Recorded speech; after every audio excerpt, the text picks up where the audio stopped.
Paddington is an amazing ambassador for Brigadoon. He's just this adorable poodle.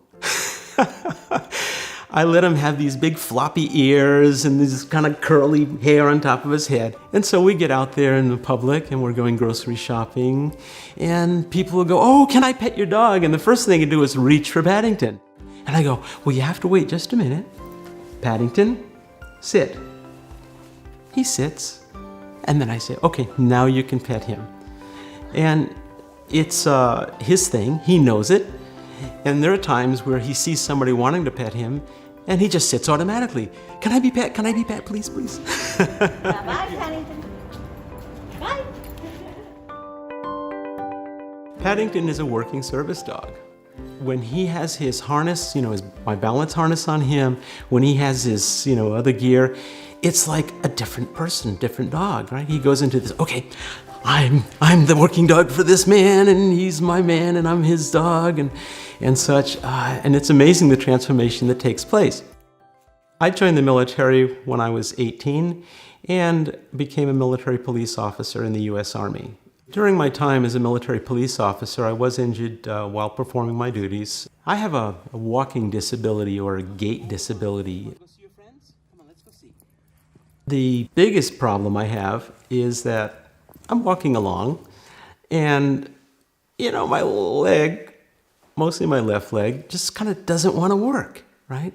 At worst, my legs just disappear. I can see them, I can touch them, but there was a time, a while ago, I sat up on the edge of the bed in the morning to get up, and I stood up, and me and the floor got very acquainted. So I used a cane for a long time, or a walker if I had that. I was in a wheelchair at a time as well. What Paddington does is, by using the balance harness on him, a soft leather handle, there is no impact from a cane. There is no pushing a wheelchair. There's none of that.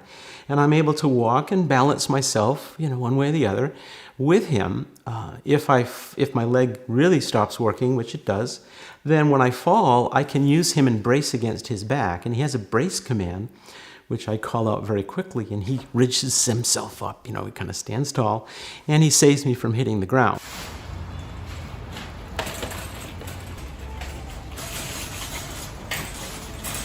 The hardest thing about owning a service dog is, and I have to guess at this because it wasn't hard for me, is treating the dog like a true member of your family and a constant companion, right? As though you had a friend with you all the time.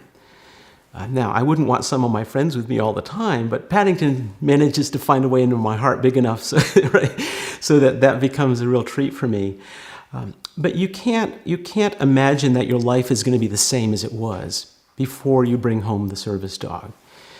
And I have watched our relationship, and my wife's and I, and our whole family's relationship sort of evolve around having this new family member, like a child that we brought home that we want to love and nurture and cuddle and make sure he's happy and well cared for.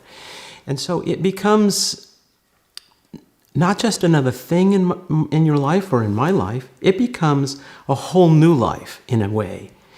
We have bonded so well in the last 8 months. He refuses to leave my side, which to me is really cool. He's become, this really just a core part of my life in a symbiotic way. I don't know how to describe it except as Paddington has become this soul companion, right? My spirit guide, right? Paddington is just that way. I need to sit. Come on. We've kind of exceeded our limit a little bit. In the past, especially with my mental health, there have been times where I have felt isolated even from my wife. There have been times where I have despaired. How can you be alone when you're with people, right? Well, it's easy if you have mental health issues and depression like I have. I have attempted suicide 4 times in my life. The last one I was hoping was going to be very fatal. Fortunately, my wife, she found me. She called the medical, the EMTs, and they came and they brought me to the emergency room and saved my life. So I'll be forever grateful for that. So I've been under the care of the mental health department at the VA for very obvious reasons. And one day I was sitting with this assistant and she said, "Hey, I know some veterans who have been awarded service dogs who have really benefited. The dogs have made an enormous difference in their lives. Here's the card," right? So she handed me Brigadoon, and I called, and lo and behold, Denise, was there, and a wonderful woman, great staff at Brigadoon. And so she had me file an application. When I went to Brigadoon, I'm thinking, okay, I'm going to get sort of like this handyman that helps me walk, right? It wasn't for emotional support. It was really for my balance issues and my gait issues. Falling is not fun. As I got to know Brigadoon a little more, Denise, she told me stories about the veterans she's helped and the children that she's helped. I got a sense that she has this beautifully big, warm heart, and that she sees the dogs as a way of not only providing physical and emotional assistance, but also in terms of, well, in my case, certainly giving the people who receive them, the veterans like myself, another reason to live, really. I don't think many people are unaware that veterans commit suicide at a much higher rate than the general population.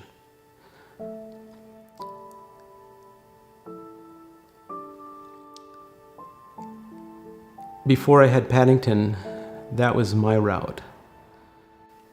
Veteran suicide is a horrible thing for not only the veteran himself, what he goes through up until that point, but for families and friends who, in some cases, and I've had multiple suicides in my own family, the people left behind. Because of that, I don't know that anyone tries to take their life unless they think it is the only option left to end the physical or emotional pain. Paddington is my mobility service dog. I am very, very grateful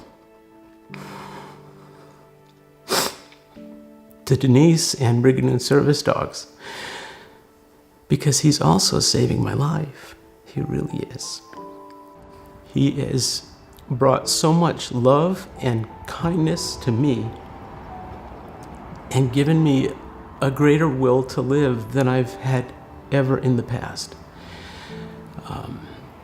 And so for me, any veteran who has a disability, who may think of a service dog as meeting their physical needs, would be very, very wise to consider getting one for their emotional needs as well. If you don't have a physical disability, I would advise veterans to look for service dogs for emotional support, especially if you've, tread that thin line between life and suicide. I think that they are wonderful animals to help you stay alive. And I'm very, very grateful for Denise and Brigadoon for bringing him